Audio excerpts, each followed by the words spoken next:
बिस्मिल्लाहिर्रहमानिर्रहीम। Programme the reporter में साबिर शाकिर और चौधरी गुलाम हुसैन साहब की तरफ से अस्सलाम वालेकुम। नाज़रीन, आज कुछ ख़बरें हैं, पंजाब से भी हैं, मरकज़ से भी हैं और ख़ास तौर पे आज़ाद जम्मू एंड कश्मीर। वहाँ पे जी वज़ीर-ए-आज़म इमरान ख़ान ने एक सरप्राइज़ दिया और क्या कहना चाहिए कि लड़ते लड़ते हो गई घूम, एक ही चोंच और एक ही दुम। तो जो प्लेयर्स मैदान में थे, बड़े तगड़े तगड़े प्लेयर, वज़ारत उज़्मा के उम्मीदवार अपने आप को ज़ाहिर कर रहे थे, वो सब के सब फारिग हो गए और एक सरप्राइज़ नाम आया और वो आया जनाब सरदार अब्दुल क़य्यूम नियाज़ी साहब का। और उनके बारे में वज़ीर-ए-आज़म इमरान ख़ान इलेक्शन कैंपेन के दौरान उनके में क्या कहा था और उन पर कितनी शनासाई थी, ये भी आपको बताएंगे। तो सरदार अब्दुल क़य्यूम साहब को सबसे पहले तो मुबारकबाद कि वो वज़ीर-ए-आज़म आज़ाद कश्मीर मुंतखब हुए हैं और हमारी उनसे यही ख्वाहिश होगी कि वो उम्मीद है कि मुक़द्दमा कश्मीर जो है वो बड़े अच्छे तरीके से लड़ेंगे। मुस्लिम कॉन्फ्रेंस छोड़कर 2 साल पहले पाकिस्तान तहरीक इंसाफ में आए थे और इसीलिए आज उनको एक इजाफ़ी वोट मिला और वो मिला मुस्लिम कॉन्फ्रेंस के सरबराह सरदार अतीक साहब का। तो चौधरी साहब, अब्दुल क़य्यूम के बारे में आप क्या कहते हैं? मैं अब देखते हैं जी, उनको बना दिया गया वज़ीर-ए-आज़म जी, और आज़ाद जम्मू कश्मीर के लोगों की अगर वो खिदमत करते हैं, पाकिस्तान की खास जो है, कश्मीरियों की खास जो है, उसको आगे लेके जाते हैं और कश्मीरियों का एतमाद बढ़ता है तो हम उनको सलूट करेंगे। नहीं तो हमारा काम तो फिर है कि भाई सलूट वापस सलूट। तो वज़ीर-ए-आज़म इमरान ख़ान साहब जी जब गए थे इलेक्शन कैंपेन में तो उन्होंने क्या कहा था? सरदार तनवीर इलियास, सरदार मीर अकबर, चौधरी अमीर नज़ीर, अब्दुल क़य्यूम नियाज़ी यहाँ कैसे आ गया, ये मैं बड़ा हैरान हूँ। वैसे हम नियाज़ी सारी जगह फैल गए हैं। उस वक्त तो जी ये मजाक समझा गया कि पता नहीं था कि ये देखें क्या कर रहे हैं, लेकिन मेरा ख़्याल है कि उस वक्त से ख़ान साहब ने अपने पॉकेट में ये नाम रखा हुआ था चौधरी साहब, क्योंकि बैरिस्टर सुल्तान महमूद तहरीक इंसाफ के सदर और उसके बाद सरदार तनवीर इलियास, बहुत बड़ा नाम।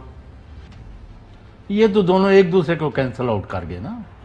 तनवीर इलियास जो हैं वैसे ही न्यू कमर हैं, बड़े कारोबारी आदमी हैं जी हाँ। और बैरिस्टर जो है सुल्तान, आप वैसे पसंद करेंगे ना करें, उनकी काफ़ी लंबी हिस्ट्री है, तजर्बाकार तो है काफ़ी है, और उनके वालिद जो थे और फिर ये ख़ुद भी। जी हाँ। तो ये मतलब है, और इन्होंने काम भी काफ़ी किया। कुछ इनके ऊपर वो बाकी चीज़ें भी होती हैं जी हाँ। लेकिन ये दोनों एक दूसरे को ख़त्म करते करते मतलब आखिर तीसरा पार्टी जो है वो बीच में मैदान मार गई है। और वज़ीर-ए-आज़म हाउस के जो ज़राए थे हमारे, वो पहले से यही कह रहे थे कि ये जो 4 नाम हैं इनके अलावा कोई होगा। यस। और फिर आपने देखा कि इनको कल हेलीकॉप्टर भेज के वहाँ से मंगवाया गया कल रात। जी हाँ। तो ये सरदार क़य्यूम साहब भी यही कह रहे हैं, नियाज़ी साहब, तो वो कहते हैं मुझे आज सुबह पता चला है कि मैं वज़ीर-ए-आज़म बनने जा रहा हूँ और मेरा आज ओथ है। और उन्होंने गुफ्तगू भी की, वो गुफ्तगू सुनाइएगा जी ज़रा, वो गुफ्तगू करते वज़ीर-ए-आज़म आज़ाद कश्मीर की गुफ्तगू नहीं उन्होंने रखी, अंदाज़ा करें आप। चलो अभी थोड़ी देर में। हाँ, ये आप लेकिन खुश असलूबी से हो गया है सारे वोट। ये भी है कि पार्टी ने सारी ने वहाँ वोट दे दिया है, बल्कि जी हाँ आज़ाद। अच्छा, एक और चीज़ भी है, वो भी चलें आपसे शेयर कर लेता हूँ कि वो ज़ाहिर है अपोजिशन का काम तो फिर अपोजिशन का होता है। बैरिस्टर सुल्तान महमूद साहब को जी पीपल्स पार्टी ने कहा है कि हमारे 11 बंदे, और शायद उन्होंने गारंटी दी है मुस्लिम लीग नवाज़ के 5 बंदे भी, यानी 17 मेंबर्स उन्होंने कहा जी हमारे हाज़िर हैं, तो अगर आप कोई कदम बढ़ाना चाहें तो किसी भी सूरत में। नहीं, ऐसा होता नहीं है क्योंकि नंबर्स बहुत हैं और पाकिस्तान में अदम एतमाद बहुत कम काम। और सरदार तनवीर साहब को उन्होंने सीनियर वजीर बना दिया। नहीं, मैं और अर्ज कर रहा हूँ कि यहाँ पाकिस्तान में अदम एतमाद के ज़रिए जी हाँ हुकूमतें बहुत कम तब्दील हुई हैं। और मौजूदा दौर में तो बहुत ही मुश्किल काम है। और ये आपने नोट किया होगा कि जब बेनज़ीर भुट्टो हुकूमत थी और जी हाँ बिल्कुल, उस वक़्त उनको बंदे भी उन्होंने तोड़ लिए थे, लेकिन आखिरी वक्त में आके फैसला बदला। मामला सूरत हाल गड़बड़ हो गई थी। तो सरदार कयूम का शॉर्ट सुनवाएंगे, नए वज़ीर आज़म आज़ाद कश्मीर। ये रवायत से हट के एक आज़ाद कश्मीर में तारीख रकम होने जा रही है। वज़ीर आज़म पाकिस्तान के उस विजन के मुताबिक चलेंगे जिसमें गुड गवर्नेंस है, रूल ऑफ लॉ है और तहरीक आज़ादी कश्मीर। LOC पर अब जो इमरान खान की कोशिशों से FIR बंदी हुई है दूसरी मरतबा दोबारा, उससे बड़ा फ़र्क पड़ा है मतलब इस तहरीक आज़ादी कश्मीर में। LOC की बंद हुई तो अब अंदर की सोचेंगे इंशाअल्लाह कि उसको किस तरह ठीक करना। सारी अपोजिशन हमारी अपनी है, इसी रियासत के रहने वाले लोग हैं, कोई मसला नहीं। अपोजिशन तो होती है ना, होनी चाहिए। अपोजिशन बगैर पार्लिमानी निज़ाम ही नहीं है। इतने बड़े कद काट के लोग अपोजिशन में तो हम उनको वेलकम करते। अच्छा सुलझा हुआ बयान दिया उन्होंने। जी हाँ, तो खैर आगे बढ़ते हैं। पार्टी इकट्ठी रहेगी या नहीं? पार्टी ने मेरा ख्याल इकट्ठी रहेगी। सरदार तनवीर साहब को उन्होंने मुतमिन कर दिया, सीनियर वज़ीर बना दिया है और जाहिर है उनके पास अनवारुल हक जो स्पीकर है, अनवारुल हक स्पीकर बन गए हैं। अब सदर है उदा। जी हाँ बिल्कुल ठीक है ना, वो स्पीकर बन गए हैं जिनके लिए आप कह रहे थे कि बड़े तगड़े आदमी हैं। तो होपफुली अब ये आगे चलेगा। तो सूरत हाल ये है। आगे एक और काम हुआ है जनाब पंजाब में, जो आप नज़ीर चौहान साहब और जहांगीर तरीन ग्रुप, वो एक दरार पड़ गई है और नज़ीर चौहान साहब ने बाहर निकल के यानी रिहाई के बाद एक बहुत ही स्टेटमेंट दी है, स्ट्रेट फॉरवर्ड किस्म की, और जहांगीर तरीन साहब से उन्होंने बड़े गिले शिकवे किए हैं। ज़रा सुनाइएगा जी। मेरा जहांगीर खान तरीन के ग्रुप से कोई तल्लक नहीं है, ना मेरा कोई वास्ता है जहांगीर खान तरीन ग्रुप के साथ। मैं ये समझता हूँ कि जहांगीर खान तरीन ने मुझे बरमला इस्तेमाल किया और इस अपने केस के लिए इस्तेमाल करके मुझे फेंका। हालांकि इतनी बड़ी लेवल पर जाकर जिसका नाम जहांगीर खान तरीन था मुझे इस्तेमाल नहीं करना चाहिए था। उनको शर्म आनी चाहिए थी कि जिन्होंने मेरा हाल तक ना पूछा आके हॉस्पिटल में कि चौहान साहब आपकी तबीयत कैसी है। लेकिन जब उनका मसला मसाइल था, जब वो फंसे हुए थे चीनी शुगर माफिया में, तो मैं रोज़ सुबह रमज़ान में रोज़ा रख के भी उनके पास पहुंचता था और बारिशों में भी पहुंचता था और गर्मी की हबस में भी उनके साथ पहुंचता था। चौधरी साहब, ये इन लोगों को पहले क्यों नहीं ख्याल आता? बाल जी देखें, दो बातें बड़ी क्लियर हैं। एक तो ये जो नज़ीर चौहान हो या कोई और, किसी के ख़िलाफ़ भी कोई इंतकामी कार्रवाई नहीं करनी चाहिए। ये कोई सियासी, ये जुल्फ़िकार भुट्टो ने इस तरह किया और फिर उनका अंजाम जो हुआ दूसरे जो मर्ज़ी का है, हमने तो हड्डियों पर देख इसको बर्दाश्त किया हुआ है उस वाक़यात जो है। जी हाँ, तो ये कोई काम नहीं आता, जो ये कोई अच्छा रास्ता नहीं चुना गया। और नज़ीर चौहान साहब ने भी अपने आप को मजाक बना कर रख लिया है। कभी उधर बहुत दूर चले गए, वो सुनवा देते हैं आपको। नज़ीर चौहान साहब का सुनवाइएगा जी, जब वो जहांगीर तरीन ग्रुप की तरफ से मुकदमा लड़ रहे थे। हमारा हम ख्याल ग्रुप बना है, जो अब तो आज तो बाकायदा अनाउंस हमने कर दिया और बाकायदा इसकी हल्फ वफादारी हुई और बाकायदा सब ने कुरान पे हल्फ लिया कि हमारा जीना मरना इकट्ठा है और जो जहांगीर खान तरीन साहब फैसला करेंगे वो हम सबको कबूल होगा। जब हम चाहेंगे बाइकआउट करेंगे, असेंबली को छोड़ेंगे। वज़ीर आज़म पाकिस्तान कहते हैं कि गुलजार साहब बहुत अच्छा काम कर रहे हैं। जी बार-बार गुलजार साहब अच्छा काम करें तो इतने MP एकदम से किस तरह बाहर निकल आए? ये PTI सिर्फ इमरान खान है। अगर इमरान खान नहीं होगा तो पार्टी नहीं होगी। क्या हमने को अल्लाह माफ करे गुलाम है? हम कुछ चोर चक्के हैं यार कि हर चीज जो खान साहब कह दे वो ठीक है यार। गुस्सा ये है कि वो तमाम लोग पार्टी के जिन्होंने साथ दिया था सारे चोर थे, तो खान साहब ना लेते उनको साथ अपने। अगर ये प्रोसीडिंग की दरखास्त की जाए आप लोगों के खिलाफ कि भाई ये पार्टी डिसिप्लिन की खिलाफ वर्जी कर रहे हैं, इन्हें डिस्क्वालीफाई किया जाए, तो फिर क्या होगा? वो सारे ग्रुप फिर रिजाइन कर देंगे ना। ये असेंबली से रिजाइन कर देंगे? जी ये तय कर चुके हैं आप लोग? ये कर चुके हैं। ये जनाब वसीम बदामी बहुत एंजॉय कर रहे थे बड़ी मासूमियत से, और अगर दोबारा सुनवाते हैं हम, क्योंकि नज़ीर चौहान साहब बहुत आगे निकल गए थे और किसी भी सेंसिबल आदमी को इस तरह करना नहीं चाहिए। और फिर जो चौधरी साहब बात कर रहे हैं वो अपनी जगह, लेकिन ज़रा सुनिए, नज़ीर चौहान साहब ने बहुत कुछ ज़्यादा गुफ्तगू कर दी थी, अब उनको वापस आना पड़ा। ज़रा सुनाइए जी। हमारा हम ख्याल ग्रुप बना है ये अब तो आज तो बाकायदा अनाउंस हमने कर दिया और बाकायदा इसकी हल्फ वफादारी हुई और बाकायदा सबने कुरान पे हल्फ लिया कि हमारा जीना मरना इकट्ठा है और जो जंगीर खान तरीन साहब फैसला करेंगे वो हम सबको कबूल होगा। जब हम चाहेंगे बाइकआउट करेंगे, असेंबली को छोड़ेंगे। वज़ीर आज़म पाकिस्तान कहते हैं कि बुज़दार साहब बहुत अच्छा काम कर रहे हैं। जी जी, बार बार बुज़दार साहब अच्छा काम कर रहे हैं तो इतने MP एकदम से किस तरह बाहर निकल आए? ये PTI सिर्फ इमरान खान है। अगर इमरान खान नहीं होगा तो पार्टी नहीं होगी। क्या हमने को अल्लाह माफ करे गुलाम है? हम कुछ चोर चक्के हैं यार कि हर चीज जो खान साहब कह दे वो ठीक है यार। गुस्सा ये है कि वो तमाम लोग पार्टी के जिन्होंने साथ दिया था सारे चोर थे, तो खान साहब ना लेते उनको साथ अपने। अगर ये प्रोसीडिंग की दरखास्त की जाए आप लोगों के खिलाफ कि भाई ये पार्टी डिसिप्लिन की खिलाफ वर्जी कर रहे हैं, इन्हें डिस्क्वालीफाई किया जाए, तो फिर क्या होगा? वो सर सारे ग्रुप फिर रिजाइन कर देंगे ना। ये असेंबली से रिजाइन कर जाएंगे। जी जी जी, ये तय कर चुके हैं आप लोग? ये कर चुके हैं जी। मामला जज साहब जहांगीर तरीन साहब के खिलाफ FIR से शुरू हुआ और उसके बाद एक ग्रुप बन गया, फॉरवर्ड ब्लॉक कह लें, जो भी कह लें, हम ख्याल। और उसके बाद ज़ाहिर है पावर पॉलिटिक्स होती है। और जब ये सिलसिला शुरू हुआ तो ये बजट से पहले का सिलसिला था। बजट मंजूर करवाना था, बजट से पहले मामला तय करने थे और फिर अदालत में स्टेटमेंट दिया गया कि जहांगीर तरीन साहब और अली तरीन साहब की गिरफ़्तारी की कोई ज़रूरत नहीं है हमने जो पूछना था पूछ लिया और मामला हो गए तय। मामला तय होने के बाद ज़ाहिर है फिर जो ग्रुप्स के लोग हैं शुगर कोटेड कहते हैं, शुगर कोटिंग हो गई है। तो जब सारे मामला तय हो गए, जहांगीर तरीन साहब का मसला हल हो गया, तो फिर मैं आपसे ये पूछ रहा हूँ कि जहांगीर तरीन साहब के ग्रुप का ये नज़ीर चौहान साहब के पास भी कोई किसी को हिसाब बराबर किया जाएगा? देखिए आप एक मैंने अच्छा है कि आपने ये बात की है।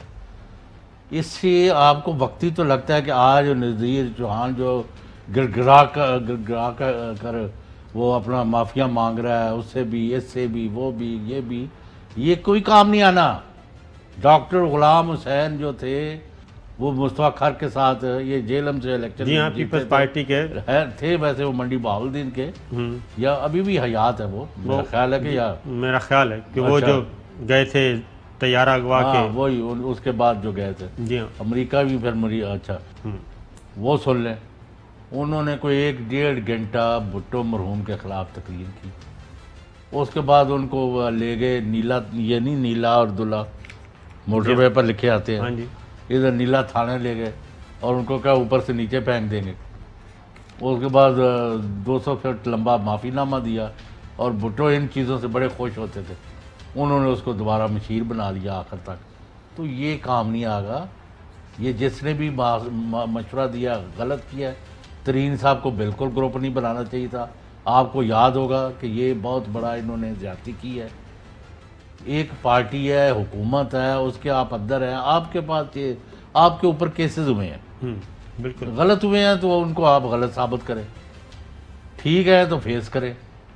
30 आदमियों को आप लेके जा रहे हैं, आ रहे हैं, आज पल्ले क्या रहा।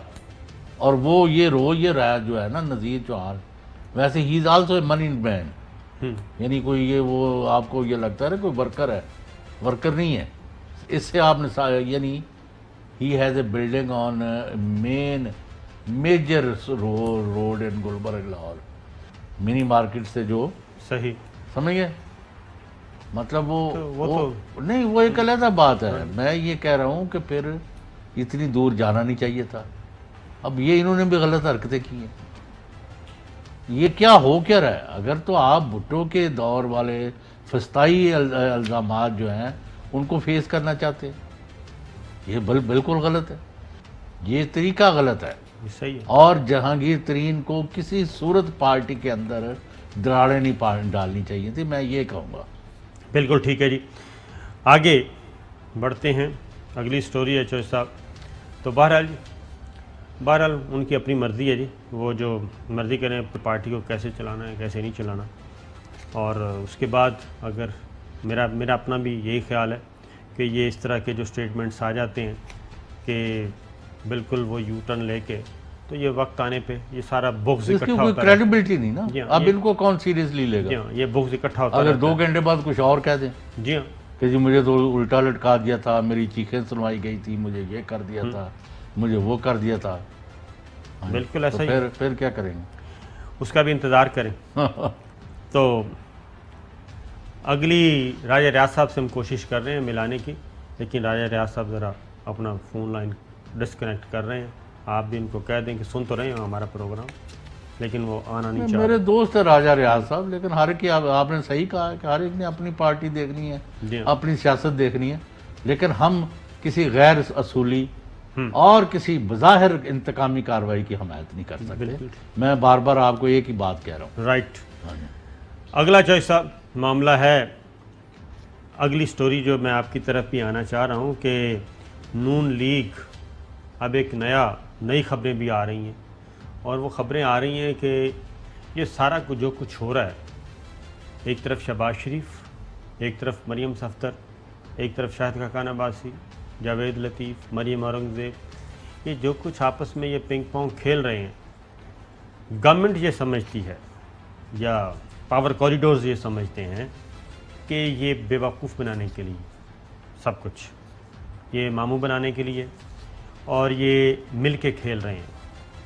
और इन पर एतबार भाई साबिर शाकिर साहब का भी काफ़ी देर से यही व्यू है कि काम वंडिया है, काम कि मिलकर खेल रहे हैं और स्पेस चाहते हैं बस। और शहबाज शरीफ साहब जो हैं वो लंदन जाना चाह रहे हैं, और लंदन जाने के लिए वो माहौल बना रहे हैं कि मुझे जाने दें, जैसे गुलाम मुस्तफ़ा नहीं गए थे। हाँ, मैं पेपर लेके आ रहा हूँ, मैं पेपर लेके आता हूँ।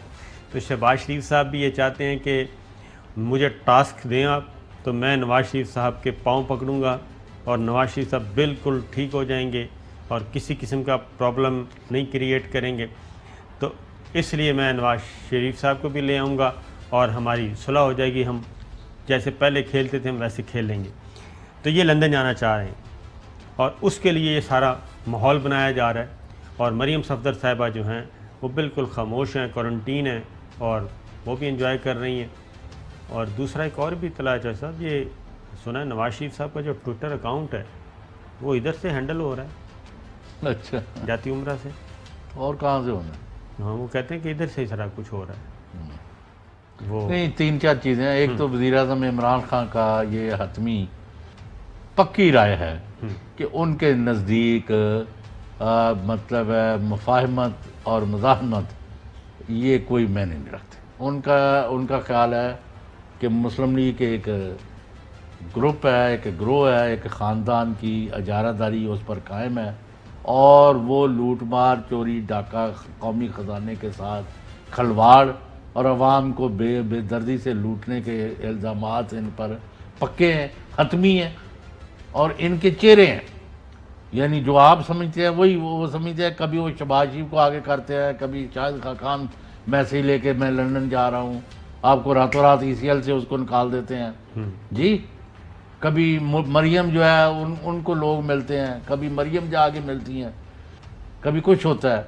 मैं सारी बातें नहीं बताना चाहता। वो कहते हैं हमारे नज़दीक इनका एक है कि किसी तरह लूट मार का जो बाज़ार हमने गर्म किया हुआ था वहीं से दोबारा काम शुरू हो जाए, सिलसिला जहाँ से टूटा है हमारे हाथ क्लियर कर दिए जाए, हमें आज़ाद छोड़ दिया जाए और दंदनाएँ हम और दोबारा इक़्तिदार में आके लूट मार शुरू करें। हमारे नज़दीक शहबाज शरीफ कैंप और नवाज शरीफ कैंप और ये सारे कैंप एक ही कैंप है, दैट ऑफ करप्ट पीपल, और हमने इनको इसी तरह डील करना है। अगर ये पावर्स दैट बी वो इसके बारे में कोई डिफ्रेंशिएट करना चाहते हैं या कुछ एलिमेंट्स को ये बेवकूफ़ बनाने की कोशिश करने में किसी वक्ती मसलहत के तहत कामयाब भी हो जाए, तो इमरान खान और उनकी टीम और उनकी हुकूमत और पार्टी जो है इसको वो तस्लीम नहीं करते। वो इनको हेड ऑन और इनका पीछा करेंगे और इनको 2023 या उससे पहले होने वाले इलेक्शन जो है 2022, हाँ, उनमें भी शिकस्त देंगे। और कौम की खिदमत का अज़म है, अगर हम अभी तक नहीं भी कर सके तो करके दिखाएंगे। उन्होंने कहा ये भी देख लें, ये जहांगीर तरीन ग्रुप हो, फलां ग्रुप हो, नज़ीर चौहान हो, और हमने बजट भी पास कराया, हुकूमतें भी बैठी। आज 1% पब्लिक भी ये नहीं समझते कि कल परसों इमरान खान या PTI की गवर्नमेंट गिरने वाली है। और साथ ही आप थोड़ा सा मुझे वक्त दे दें, मैं खबरें जो है गवर्नमेंट उन्होंने कहा कि जो गिलगित बल्तिस्तान में हमने अचीव किया है, जो IAJ-K में किया है, इंशाल्लाह उनके बकौल हम सिंध में, अंदरूने सिंध में एक उनके चोरों डाकुओं को भी निजात दिला लें, जिसका टेलीविजन पर भी आ गया, और जो सियासी चोर डाकू होंगे उनको भी कला कमा करेंगे, और PTI वहाँ भी फतह के झंडे लहराएगी और उनको करप्शन से और क्राइम से, लूट मार और जराइम से निजात दिलाएगी और कराची की रोशनियाँ भी बहाल कराएंगे। बिल्कुल ये उनका एक लुबे लुबाब है। कोई सवाल आपके पास आए तो मैं मज़ीद जो है। इमरान खान ये कहते हैं, प्राइम मिनिस्टर, वो ये कहते हैं कि इन पे एतबार ना किया जाए और इनके साथ दोबारा इनको उस स्टेज पे, उस मुकाम पे वापस ना लेके जाएं जिस पे परवेज़ मुशर्रफ ने गलती की थी। परवेज़ मुशर्रफ के साथ भी ये इसी तरीके से पाँव पकड़ के वापस आए और उसमें भी बाहर से कुछ गारंटर्स इन्होंने पैदा किए, ब्रदर मुल्क और दूसरे, और मोहतरमा बेनज़ीर भुट्टो का भी यही था कि NRO जो हुआ था परवेज़ मुशर्रफ के साथ, अमेरिकन बता चुके, और उसी तरह का ये नवाज शरीफ एंड कंपनी ये करके आए थे। इसलिए प्राइम मिनिस्टर इमरान खान बड़ा कैटेगोरिकली सबको कह रहे हैं कि ये काम छोड़ दें, इनको इग्नोर करें, इनको हम हैंडल कर लेंगे, कोई ऐसा क़यामत नहीं आने वाली। क्योंकि असल जो चीज़ है, अब एक अगली खबर भी मैं दे दूँ कि अब वज़ीर-ए-आज़म इमरान खान ने एक और टास्क दिया है। उन्होंने कहा कि असल जो काम करने वाला है वो ये है कि जो नैब में मुकदमात हैं ज़ेर इल्तवा नैब कोर्ट्स में, वो और प्लस इनका जो है मनी लॉन्ड्रिंग वाला शहबाज शरीफ एंड कंपनी का, वो जरदारी साहब का, इन मुकदमात को आपने तेज़ रफ्तारी के साथ प्रोसिक्यूशन को ये कहा है। अच्छा, एक टीम उतार रहे हैं वो प्रोसिक्यूटर्स की, और नोटिफिकेशन भी होने वाला है। इस तरह के जितने इंपॉर्टेंट मुकदमात हैं वो उसमें तेज़ तरार वकला जो हैं वो उनको शामिल किया जा रहा है, तो नोटिफिकेशन हो जाएगा। उनको ये टास्क दिया जा रहा है कि आपने दिन रात एक करके इन मुकदमात के फ़ैसले करवाने हैं और कुछ भी नहीं करना। क्योंकि नैब के चेयरमैन का भी यही ख्याल है, नैब की प्रोसिक्यूटर जनरल का भी यही ख्याल है कि हमारे मुकदमात में इतनी जान है। FIA भी, शहजाद अकबर साहब भी यही बता रहे हैं। लेकिन मसला है कि इनको हमने मंतकी अंजाम तक पहुंचाना है। उसके लिए ये नई एक टीम उतार रहे हैं और बड़ी फिट किस्म की, जो फौजदारी मुकदमात को समझते हैं। खुद पता है 1200-1300 तो रेफरेंस इस वक्त अदालतों में पड़े हैं। जी हाँ। और इंक्वायरियाँ और बाकी जो अभी प्रिलिमिनरी इंक्वायरीज और इन्वेस्टिगेशन ये अभी पाइपलाइन में है। और तो शेख रशीद साहब का एक वज़ीर दाखिला, उन स्टेटमेंट भी आज मौजूद है, सुनाइए जी। करप्शन के केसेस के फैसले भी इन 2 सालों में हो जाएंगे। इलेक्शन से पहले पहले नैब के जो करप्शन के केसेस हैं उसके भी फैसले हो जाएंगे। करप्शन के जी 2 सालों से नहीं, 2 साल नहीं, 6 माह का टारगेट है कि इसी साल ही 2021 में ही ये सवा मुकदमात जो हैं वो उनको डिस्पोज ऑफ किया जाए किसी भी तरीके से, जिनमें सज़ा नहीं बनती, जो बनती है उनको आगे लेके बढ़ा जाए। तो ये एक प्लान है। एक ब्रेक लेते हैं, ब्रेक के बाद वापस आते हैं तो मज़ीद खबरें।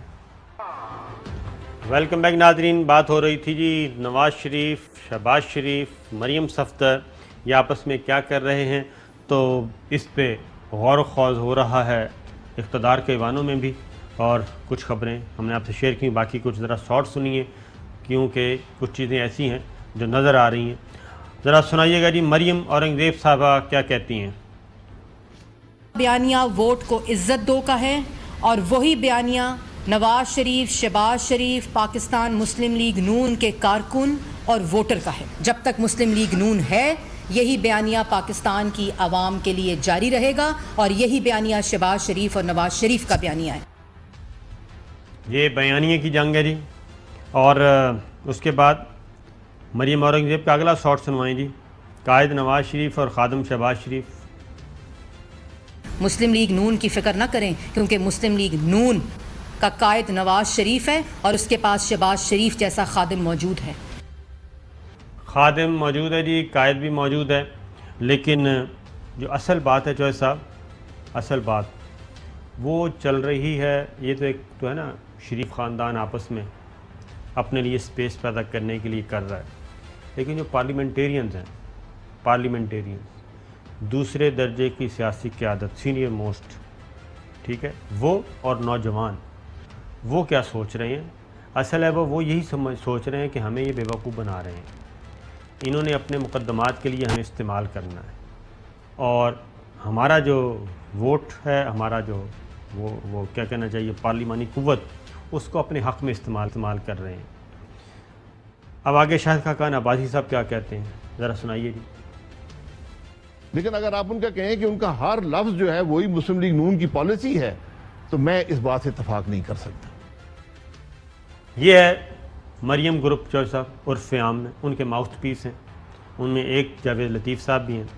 शाहिद खाकान अब्बासी साहब का हम मामला एक साइड पे इसलिए रखते हैं कि शाहिद खाकान अब्बासी साहब को ये लॉलीपॉप दिया जा रहा है कि अगर हम कामयाब हो गए इलेक्शन में और कोई माहौल बन गया तो प्राइम मिनिस्टर आप होंगे, शहबाज नहीं होंगे, प्राइम मिनिस्टर आप होंगे, क्योंकि हम तो बन नहीं सकते, हम बन नहीं सकते क्योंकि हम डिस्क्वालीफाई हैं। और इसलिए शाहिद खाकान अब्बासी साहब ज़रा थोड़ा सा कई कदम आगे नज़ीर चौहान की तरह आगे जा रहे हैं। नज़ीर चौहान को ज़हन में रखिएगा, क्योंकि आखिर में होता यही है, मरकज़ी जो क़यादत है वो फिर करती यही है अपने नीचे वालों के साथ। ये तो आपने नून लीग का मरियम सफदर साहब का सुन लिया जी। अब ज़रा सुनाइए बयानिए से मुतालिक जो मैं कहता हूँ जो लीडरशिप मैटर करती है, ख्वाजा आसिफ साहब क्या कहते हैं? मेरा ख्याल है कि हमें ये डिबेट अपनी पार्टी में किसी कंक्लूजन के ऊपर पहुंचानी चाहिए और जल्द पहुंचानी चाहिए, ताकि हमारा वर्कर जो है, हमारा वोटर जो है, उसके ज़हन में क्लैरिटी आए। लेकिन उसमें जो है मियाँ साहब का रोल है, उसमें मियाँ साहब का रोल है और वो फैसला कुन रोल है। वो भी ये कह रहे हैं कि अच्छा, अयाज सादिक साहब ने बात की है, वो कहते हैं कभी ये बात पार्टी में आई नहीं, अंदाज़ा लगाओ कि हमें करना क्या है। भाई वो खानदान पार्टी है, नवाज शरीफ साहब आपको कल आपने सुनाया जी हाँ कि जी वो लीडर नहीं है, वो रहबर नहीं है, वो कायद नहीं है, वो फलां है, वो क्या है, वो इमाम है, इमाम है। अल्लाह ताला माफ़ करे यार, क्या हो गया आपको। तो इसी तरह फिर गुलाम तो इसी तरह ही बनते हैं ना। जब तो अभी देखो आज ये मोहतरमा औरंगज़ेब, मैं इनको बड़ी संजीदगी से ले रहा था, मरियम औरंगज़ेब, कि जी वो लीडर है और वो खादम है, यानी सारे मुलाजम नहीं, बिल्कुल, they are all servants of Nawaz Sharif. जी हाँ, यही कह रही है ना। उर्फ़ आम में खादम उसे कहते हैं ना जो सफाइयाँ वफाइयाँ करते हैं, छोटा, उनको यही कहा गया ना, छोटा है, बच्चे जमूरे ने, बच्चे जमूरे। तो यही चीज़ है। आगे जी सरदार अयाज सादिक साहब को सुनवाइए। बयानिया वो चलेगा जो पार्टी डिसाइड करती है। पार्टी में अभी इस चीज पे डिस्कशन या डिबेट नहीं हुई कि हमने लाइन क्या टोक करनी है। हमें इसको जल्द से जल्द रैप अप कर लेना चाहिए। हमें जल्द से जल्द एक बयानिया बना लेना चाहिए। फायदा क्या हुआ, नुकसान क्या हुआ, वो दोनों चीजें देख के ये बयानिया बनाया जाएगा। ये अयाज सादिक साहब हैं और अयाज सादिक साहब के साथ भी हैंड हो चुका है एक दफ़ा, और उनको भी पार्लियामेंट में रुस्वा किया जा चुका है। एक चिट दी थी, उन्होंने पढ़ दी थी। उसके बाद इस सरदार अयाज सादिक साहब का दूसरा शॉट। मैंने ये बाकी दोस्तों से अभी भी मेरी डिस्कशन हुई कि जी आपका क्या ख्याल है, या ग्रुप कौन बन गया और इस कैंप में कौन है, उसको हमारा कैंप एक ही है बेसिकली, मगर हमारी स्ट्रेटजीज डिफरेंट हैं। सो वो उन दोनों स्ट्रेटजीज को हमें मर्ज करना पड़ेगा और हमें सोच के एक लायामल लेना पड़ेगा और जल्द से जल्द लेना पड़ेगा ताकि हम लोग एक लाइन के ऊपर चलें। चौधरी साहब, ये टोटल कन्फ्यूजन, अटर कन्फ्यूजन। ये थानू भी पता है कि जरा शिकस्त माफ करना बच्चा है जिदा कोई वाली वारस नहीं बनता। मेरा क्या तलब जी, मेरा क्या तलब, ये तो उसने किया। और जो फतह और कामयाबी जो है उसके 100 फादर। जी हाँ, सारे वारस आ जाते हैं। हाँ, कोई मैं किया सारा। तो ये बात है, इस वक्त इनके अंदर 3 चीज़ें। एक चीज़ में वो कामयाब हैं कि पार्टी अभी तक कुछ दूसरे लोगों की नाहली और कमज़ोरी की वजह से इंटैक्ट है। मुस्लिम लीग नून जो है एक सियासी कुव्वत के तौर पर बड़े मौसर अंदाज में मैदान में कम से कम पंजाब में इस वक्त मौजूद है। आप कह चलो सेंट्रल पंजाब में जो बात नज़ीर चौहान साहब ने कैमरे पे आके की है ना, हाँ। ये गुफ्तगू मुस्लिम लीग नवाज के लोग निजी महफिलों में कर रहे हैं, यही कर रहे हैं। ज़रा सुनाइएगा जी नज़ीर चौहान साहब की गुफ्तगू के उनको इस्तेमाल किया गया। मेरा जंगीर खान तरीन के ग्रुप से कोई तल्लक नहीं है, ना मेरा कोई वास्ता है जंगीर खान तरीन ग्रुप के साथ। मैं ये समझता हूँ कि जंगीर खान तरीन ने मुझे बरमला इस्तेमाल किया और इस अपने केस के लिए इस्तेमाल करके मुझे फेंका। हालांकि इतनी बड़ी लेवल पर जाकर जिसका नाम जंगीर खान तरीन था मुझे इस्तेमाल नहीं करना चाहिए था। उनको शर्म आनी चाहिए थी कि जिन्होंने मेरा हाल तक ना पूछा आके हॉस्पिटल में कि चौहान साहब आपकी तबीयत कैसी है। लेकिन जब उनका मसला मसाइल था, जब वो फंसे हुए थे चीनी शुगर माफिया में, तो मैं रोज़ सुबह रमज़ान में रोज़ा रख के भी उनके पास पहुंचता था और बारिशों में भी पहुंचता था और गर्मी की हबस में भी उनके साथ पहुंचता था। जो सर मैंने अपने कानों से सुना है, जो PMLN के पार्लियामेंटेरियन हैं, सीनियर मोस्ट भी और नौजवान भी, वो यही गुफ्तगू यानी कि वो अपनी पार्टी लीडरशिप के बारे में करते हैं कि ये हमें इन्होंने ग़ुलाम बनाया हुआ है और ये हमें इस्तेमाल कर रहे हैं और इन्होंने सिर्फ मसला अपने मुकदमात का है। नहीं तो आपने अभी सुन लिया मरियम औरंगज़ेब को। अब वो कहते हैं कि सारे ही जो है खादम या ग़ुलाम या लौंडी या मुलाजम बन के रहना है जिसने रहना है। लीडरशिप जो है वो इमाम साहब के पास है जी। इमाम कौन? मियाँ नवाज शरीफ। अंदाज़ा लगाएं आप। अब अगली जो स्ट्रेटजी है, जो हम कह रहे हैं कि ये किस स्ट्रेटजी पे काम कर रहे हैं, शाहिद खाकान अब्बासी साहब का शॉर्ट सुनवाएं जी। शहबाज शरीफ से उन्होंने वजाहत मांगनी है। तो मैं उनसे ज़रूर अपनी जगह ये जानना चाहूँगा कि जो उन्होंने ये बात की है इसका मतलब क्या था, क्योंकि 31 मई तक तो मैं वज़ीर आज़म था, 25 जुलाई को इलेक्शन हो गए। तो इसके बीच में कौन सी ऐसी स्ट्रेटजी थी जो हम अपना सकते थे? ये पता है किसकी बात कर रहे हैं कि शहबाज शरीफ ने जो बात की है ना कि हमने स्ट्रेटजी ऐसी बना सकते थे, वो सुनवा दें बल्कि कि ताकि क्लियर हो कि शाहिद खाकान अब्बासी साहब किसकी वजाहत मांग रहे हैं शहबाज शरीफ साहब से। 2018 के इलेक्शन से पहले हमारी अगर इज्तिमाई मुशावरत के साथ अगर हम स्ट्रेटजी ठीक बनाते तो शायद 2018 के इलेक्शन के नतीजे में भी मियाँ नवाज शरीफ चौथी मरतबा वज़ीर आज़म बनते। ये मैं आज भी बिला खौफ तरदीद कह सकता हूँ ये बात। अच्छा, ये बात वैसे फैक्चुअल नहीं है, ये गलत बात कर रहे थे शहबाज शरीफ साहब, हम पहले बता चुके हैं। अब ज़रा शाहिद खाकान अब्बासी साहब भी वही बात कर रहे हैं, सुनाइए जी। तो मैं उनसे ज़रूर अपनी जगह ये जानना चाहूँगा कि जो उन्होंने ये बात की है इसका मतलब क्या था, क्योंकि 31 मई तक तो मैं वज़ीर आज़म था, 25 जुलाई को इलेक्शन हो गए। तो इसके बीच में कौन सी ऐसी स्ट्रेटजी थी जो हम अपना सकते थे? जावेद लतीफ़ को सुन लें, वो भी माउथ पीस हैं, वो क्या कह रहे हैं जी। 2017 में तो नवाज शरीफ को सजा मिल गई और सजा याफ्ता बंदा चौथी दफा प्राइम मिनिस्टर कैसे बन जाना था। तो शहबाज साहब ने ये बयान किस सोच से दिया? शायद इस सोच से दिया हो जिस तरह त्यारा हाईजैकिंग केस में सजा सुना दी गई थी, उसके बाद तीसरी दफा प्राइम मिनिस्टर बन गए थे। वो तो 9 साल बाद आपकी अपील सुनी गई, तो ये अपील भी नहीं, ये शायद उनके जहन में होकर साल बाद सुनी जाएगी।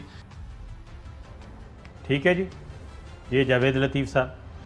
अब अगेन जो पावर कॉरिडोर्स में बात हो रही है, जो बात आप कर रहे थे, शेख रशीद साहब कहते हैं कि ये दूसरी स्ट्रेटजी पे काम कर रहे हैं, नवाज शरीफ साहब को वापस लाना, अगले इंतखाबात से पहले माहौल को साजगार करना और अपने लिए स्पेस पैदा करना, जैसे 2008 में हुआ।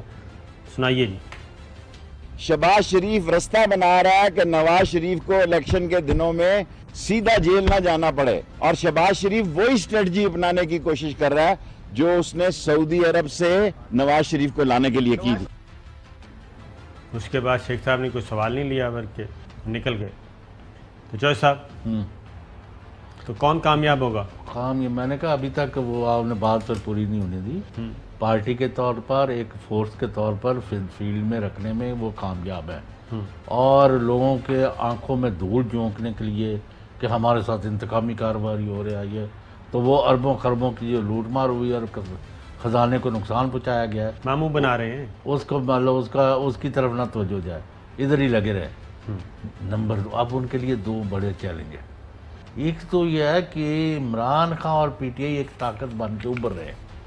जो उनका था ना एक वो जी डिक्लाइन था, उससे वो निकल आए। और अब इनको ख्याल यह है कि ये तो 2022 और या 23 में जब भी इलेक्शन हुए तो ये दोबारा जीत जाएंगे। और एक दफ़ा दोबारा एक पीटीआई जीत जाती है और इस दफ़ा जीतेगी वो पंजाब से जीत, तो फिर ये इनका नामो निशान मिट जाएगा। अब इनका मकसद यह है कि एक तो इलेक्शन तक पार्टी को इकट्ठा खड़ा लेके जाए और ये मुकदमों के फैसले ना हो और ये जो है लोगों को इसी तरह बेवकूफ़ बनाए। लोगों को क्या, अपनी पार्टी के अंदर लोग जो है, लेकिन इनके अंदर एक बड़ी रुकावट आ गई, बहुत बड़ी, क्योंकि इतना प्रोपेगेंडा फैला है मीडिया के ज़रिए। क्योंकि आफ्टर ऑल पाकिस्तान में ये कोई कहे या ना कहे, हम जो बातें करना चाहते हैं करते हैं, जो हमने नहीं करनी वो हमने खुद नहीं करनी। बिल्कुल, हमें कोई कुछ नहीं कह रहा। जी हाँ, वो सारी इनका प्रॉब्लम यह है कि पाकिस्तान के गली गली, मोहल्ले मोहल्ले, गांव गांव, हर जगह ये बात फैल गई है कि चोर डाकू जो है ना, उन्होंने इस मुल्क का बेड़ा गर्क कर दिया है और कम से कम एक ईमानदार आदमी जो है वो वज़ीर-ए-आज़म तो बन गया है। अब इसका इनके पास कोई तोड़ नहीं है और इनके पास 90% जो इनके लोग हैं उन पर बड़े बड़े मुकदमे और बड़े बड़े केसेस हैं और ये उसमें से निकलने के लिए सारे पापड़ बेल रहे हैं और उसका हल कोई नहीं। और अगर इलेक्शन आ गए और उससे पहले जैसे शेख जी ने कहा कि मुकदमों के फैसले हो गए, जो कि बहुत सारे बड़े फाइलें बड़ी बड़ी मोटी हैं, तो फिर इनके तो बंदे ही सारे बदले गए, आउट हो गए ना इलेक्शन के पहले। जब वो इलेक्शन क्या लड़ेंगे, वो तो मुकदमों में 6 माह खा जाएंगे। 6 माह में फैसले होने वाले हैं जी, 6 माह में फैसले, वो अल्लाह करे 6 महीने में हो जाए। अभी चीफ जस्टिस साहब ने कहा 30 अदालतें बनाए, ये 120 के वो नहीं बनी और उसके बाद कहा था कि 3 महीने में केसेस का फैसला करे, बल्कि 30 दिन में लिखा हुआ है नैब ऑर्डिनेंस में। जी हाँ, वो नहीं हुआ, अमल ही नहीं हो रहा और ये किसी की दिलचस्पी नहीं है। अब मैंने किसी का कहा था कल कि वो 1 अरब रुपया लेके, उसकी वजह तो वो दूसरे साहब ने क्या बताया, क्यों कहता वो तो आप कह रहे हैं 2.5 अरब में इकट्ठा कर लिया। जी हाँ, उसकी वजह ये चौधरी साहब कि अगर जिस दिन कोई 3-4 बड़े फारग हो गए, सज़ा मुकम्मल हो गई, उनकी प्रॉपर्टी ज़ब्त हो गई और वापस कौमी ख़जाने में जमा हो गई, तो उसके बाद अगले रास्ता बंद होएगा, अगले 30 का नंबर आएगा ना, तो वो जो अगले 30 बैठे हैं वो उन 3 को बचा लेते हैं। ये है मामला, जिसकी वजह से अब शाहिद खाकान अब्बासी साहब ने एक और बात भी की है, शहबाज शरीफ साहब को। शहबाज शरीफ मेरा ख्याल है इंटरव्यू दे गए, या तो फंस गए हैं या फिर एंजॉय कर रहे हैं। नहीं, उनको अपना मौक़िफ़ उन्होंने दे दिया। ज़रा सुनाइएगा जी। बहुत सी वो बातें जो कामरान खान साहब के इंटरव्यू में हुई थी, जिससे आप हमारा 3 महीने वाला इम्तिहान लेते रहे उस इंटरव्यू का, अब इसका इम्तिहान शुरू हो गया, कोई बात नहीं है।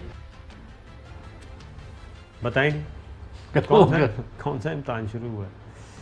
और ये मतलब बात यह है, एक आपने ये बताना है कि आया लोगों कौमी खजाने को नुकसान हुआ कि नहीं, चोरी हुई है कि नहीं, डाका हुआ है कि नहीं, मुल्क नीचे जा रहा था कि नहीं जा रहा था, आया इमरान खान जानदार क़यादत मुहैया कर रहे हैं कि नहीं कर रहे। अलबत्ता मैंने उस पर कहा है, उसको पक्की बात है, लूट मार कोई नहीं रुकी। वो तो उसके लिए तो बड़ी मेहनत करनी पड़ेगी, लूट मार रोकने के लिए। तो वो परवेज़ लाई साहब क्यों नाराज़ है? चौधरी परवेज़ लाई साहब थोड़े से नाराज़ हैं, काफ़ी ज़्यादा। मुनिस लाई सुना उन्होंने हलफ लेने के बाद वजारत भी कोई नहीं गए, काबीना का इजलास भी अटेंड नहीं किया और बज़ाहिर वो अमेरिका गए हुए हैं। तो कोई दाल में काला है या गड़बड़ है, या ज़रा चौधरी परवेज़ लाई साहब से ज़रा पूछे, या नहीं, मेरा अपना अंदाज़ा है, तर्जुमान गवर्नमेंट से पूछे। मेरा अपना अंदाज़ा है कि चौधरी परवेज़ लाई साहब का मामला, वो मुनिस लाई का मिनिस्टर तो बन गए, और लेकिन उनका ख्याल था कि शायद उनको कोई मिनिस्ट्री दी जाएगी हैंडसम सी, तो ये इंडस्ट्रीज़ वगैरह। सर पावर तो क्या नाम है, पानी की तो बहुत बड़ी वजारत है। इंडस्ट्रीज सर उनके पानी में अब तैरना ही होता है और क्या करना होता है। अगर देखें ना तो ट्रेड कॉमर्स, यानी कि एक कॉमर्स की वजारत और एक इंडस्ट्रीज़ की वजारत, ये थी 2 मामलात। तो और दोनों नहीं, क्योंकि वजारत तो खाली है, फैसल वाडा साहब वाली खाली हुई है, और ये बहुत बड़ी वजारत है वैसे अगर मुझे सर्व करना हो तो। कि वो क्या यानी कह रहे हैं। दूसरा मुझे खुद एक अंदाज़ा है, यानी कि वो ये है कि ये सारे मामला तो हो गए हैं सेटल, और अब अगले 2 साल काम करना है। फिर उन्होंने प्रोडक्शन ऑर्डर जारी किए थे नज़ीर चौहान साहब के। वो प्रोडक्शन ऑर्डर जो है वो गवर्नमेंट ने अमल नहीं किया, बल्कि उनको देखा ही नहीं। 2 चीज़ें, ये एक झगड़ा चल रहा था और उस पे स्पीकर ऑफिस की वो कहते हैं सुबकी हुई है, और उन्होंने 2-3 दिन मुसलसल वो कोशिश करते रहे कि प्रोडक्शन ऑर्डर पे उनको प्रोड्यूस किया जाए, लेकिन वो नहीं हुआ। दूसरा एक और इशू भी है, वो जो बिल है इस्तेहकाक वाला, उस पे गवर्नर साहब जो हैं वो दस्तखत नहीं कर रहे। पहले भी वापस भेज दिया उन्होंने, फिर उन्होंने दोबारा कर दिया, तो वहाँ पे भी एक फटा चल रहा है। अब बात दोबारा करने के बाद वो दस्तखत करेंगे या ना करें, खुद ब खुद कानून बन जाएगा या उसको करना ज़रूरी है? नहीं, वो कहते हैं कि इस तरह नहीं होता दस्तखत तो करवाने पड़ेंगे। और इस मामले में फेडरल गवर्नमेंट में तो क्लियर है जो पंजाब गवर्नमेंट कह रही है, और पंजाब गवर्नमेंट इसको अब आगे लेके चल रही है इस मामले को। तो वो बिल जो है वो भी एक वजह अनाद बन गया है आपस में। और अब जो पहले अच्छे ताल्लुकात थे उस्मान बुज़दार साहब, लोगों ने परवेज़ लाई को इतना गुस्से में नहीं देखा काफ़ी अरसे से। जी हाँ, जितना कोई नहीं गुस्सा ज़्यादा था जी, आइडिया है मुझे भी और आपको भी। गुस्सा कुछ ज़्यादा था और गुस्से की वजूहात सारी। अच्छा, वो एक फंक्शन था प्राइवेट, वहाँ उनकी कुर्सी रखी हुई थी शहबाज शरीफ की, वो गए नहीं कस्तन। हाँ, तो शहबाज शरीफ साहब एक इंटरव्यू दे के इतनी मुसीबत में आ गए, तो फंक्शन में चले जाते तो फिर क्या होना था। तो खैर एक ब्रेक लेते हैं, ब्रेक से वापस आते हैं। वेलकम बैक नाज़रीन, बात हो रही है पाकिस्तान की पॉलिटिक्स की, और उसमें नवाज शरीफ, शहबाज शरीफ, मरियम सफदर और पाकिस्तान तहरीक इंसाफ। चॉइस साहब, आप ये जो नेशनल रिकन्सिलेशन की बात दोबारा से शुरू हुई और शेख रशीद साहब ने शहबाज शरीफ साहब को खुश आमदीद कहा, और वो कहते हैं कि हम आएँ IVM पे, EVM पे, जो इलेक्ट्रॉनिक वोटिंग मशीन पे आएँ और इससे सिलसिला शुरू करें। फवाद चौधरी साहब कहते हैं कि जो पार्लियामान से बाहर हैं, नवाज शरीफ, मौलाना फजलुर रहमान और मरियम सफदर, इनसे हमने कोई बात नहीं करनी, हम सिर्फ बात करेंगे जो पार्लियामेंट के अंदर हैं। यानी शहबाज शरीफ साहब से बात हो सकती है। शेख रशीद साहब ने शहबाज शरीफ साहब को खुशामदीद कहा, जी कैसे, सुनाइए। देखें, अगर शहबाज शरीफ माजी को बुला के बात करना चाहता है तो हुकूमत तो कभी अपोजिशन के दरवाजे बंद नहीं हो सकते सियासत में, और पहली बिस्मिल्लाह ही जो है कि मशीन वोटिंग से करे। फवाद चौधरी साहब क्या कहते हैं जी? भी शहबाज शरीफ साहब ने बयान दिया कि वो उस पर आगे चलने को तैयार हैं, ये खुशाइन बयान था। हम जो पार्लियामान के अंदर लीडर्स हैं हम उनसे बात करेंगे, जो पार्लियामान से बाहर लीडर हैं उनसे हम बात नहीं करेंगे। हम बात नहीं करेंगे। तो आज मरियम सफदर ने कहा है जी कि, वो मरियम सफदर कह रहा हूँ, मरियम औरंगज़ेब साहिबा ने कहा है कि हम बात ही नहीं करेंगे किसी किस्म की, ये ऑर्डर जारी कर दिया गया है। ये इस तरह सियासत में कभी हुआ है? इस तरह नहीं हुआ। आज जब ये बातें कर रहे होते हैं उस वक्त भी बातचीत चल रही होती है। अब पता नहीं कि मीटिंग पॉइंट क्या है, ये आप मुझे बताएं। जब मैंने पहले ही आपको बता दिया कि वज़ीर आज़म का ये हतमी राय और मौक़िफ़ है कि ये सारे यानी एक ही थाली के चट्टे बटे, इनके साथ मैं किस तरह बैठूं और हाथ मिलाऊं जी? या तो ये इन्होंने जराइम ना किए हो कौम के ख़िलाफ़, इन्होंने काम ना किया हो ख़राब, इन्होंने इनके ऊपर इल्ज़ामात ना हो संगीन करप्शन के चार्जेस के। बिलावल के साथ तो बैठ चुके हैं प्राइम मिनिस्टर। नहीं, वो तो समाजी तौर पर फंक्शन में बैठना तो एक और बात है ना जी। हाँ, आप भी अगर जाते वहाँ तो आप भी बैठ जाते। नहीं, मैं बात कर रहा हूँ कि वो वाला तो फ़रोग नसीम साहब के साथ वाली कुर्सी पे शहबाज शरीफ साहब थे, वो नहीं गए, नहीं पहुँचे नहीं ना। उनको फिर या तो फिर नवाज शरीफ ने एक्सप्रेसिव टर्म्स में कहा होगा कि आप ना जाएं, या इन्होंने अपनी सुबकी और मरियम को कोई मौका नहीं देना चाहते थे स्टेज पर कि जी आप वहाँ क्या लेने गए हैं। हम जिन लोगों के जी, तो इसका मतलब ये हुआ कि शहबाज साहब इतनी भी हिम्मत नहीं कर सकते। नहीं, शहबाज साहब का तो मेरा ख्याल है आई एम वेरी फॉन्ड। आप ऐसे बहुत अच्छी तरह जानते हैं, तो क्या मसला क्या है उनका, क्यों? उनका वो चौधरी निसार साहब की तरह क्यों डगमगा रहे हैं? ना ना ना, यही आपकी गलत फहमी है, माफ करना। पहली दफा मुझे खुल के बात करनी हाँ तो करे ना। चौधरी निसार अली खान, मैं हातमी बात कर रहा हूँ, उनका बेड़ा गर्क सियासी तौर पर अगर किसी ने किया ना तो मियाँ शहबाज शरीफ। वो नवाज शरीफ आपको याद है जो 28 जुलाई को वो नायल हुए, 27 को उन्होंने एक बाकायदा प्रेस कॉन्फ्रेंस की शाम को 5-6 बजे 7 बजे जो नशर की थी। जी हाँ, ठीक आ गया देर में। जी हाँ, पंजाब हाउस। हाँ जी, और उनके ऊपर अपना उन्होंने डिपार्चर था नवाज शरीफ से, लबे लबाब उसका। और अगर वो उसी रास्ते पर चलते तो एक वो, और ये भी मैं आपको बताऊँ कि मुस्लिम लीग नून के अंदर जो उनके सफा अव्वल की क़यादत में अगर कोई सियासी सूझबूझ कोई रखते हैं ना, वो निसार अली। जी हाँ, उनके साथ अच्छे खासे लोग थे जी, और वो आगे लेके जा सकते थे। और वो उनको शहबाज शरीफ ने कहा ना ना अभी ना कुछ ना करें, मियाँ साहब को मैं कायल कर रहा हूँ, वो मुझे और आपको, या आपको वज़ीर आज़म और मुझे वज़ीर आला, या मुझे वज़ीर आज़म और आपको वज़ीर आला पंजाब बनाएंगे ना। उन्होंने किसी जो छड़िया ना अपने आप में फिरते हैं अमीर खार। तो ये जो गोमगो की पॉलिसी है, आज भी अगर शहबाज शरीफ ये कह दें कि मुस्लिम लीग नून इलेक्शन में जाएगी और अदारों के खिलाफ जंग नहीं करेगी, फौज के साथ खड़ी होगी, मुल्क दुश्मनों के खिलाफ काम जो भी करेगा मुल्क के खिलाफ काम, हम उनके हाथ तोड़ देंगे, कोई भी हो। तो उनकी सियासत कोई पता चल जाए, या वो कह दे मैं नवाज शरीफ के साथ हूँ, एंड ऑफ इट। तो हैं तो उन्हीं के साथ ही ना, एंड ऑफ इट नहीं, लेकिन वो बात बीच में जो करते हैं ना। प्रोग्राम का वक्त खत्म हुआ, इजाजत दीजिए, हाफिज।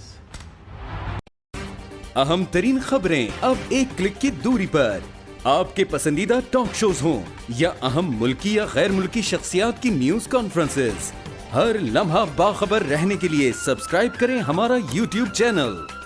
मौसम की सूरत हाल हो या खेल के मैदान से खबरें, अपने मोबाइल फोन से मुल्की और बैनुल-अक़वामी अहम खबरों तक रसाई के लिए डाउनलोड कीजिए मोबाइल ऐप।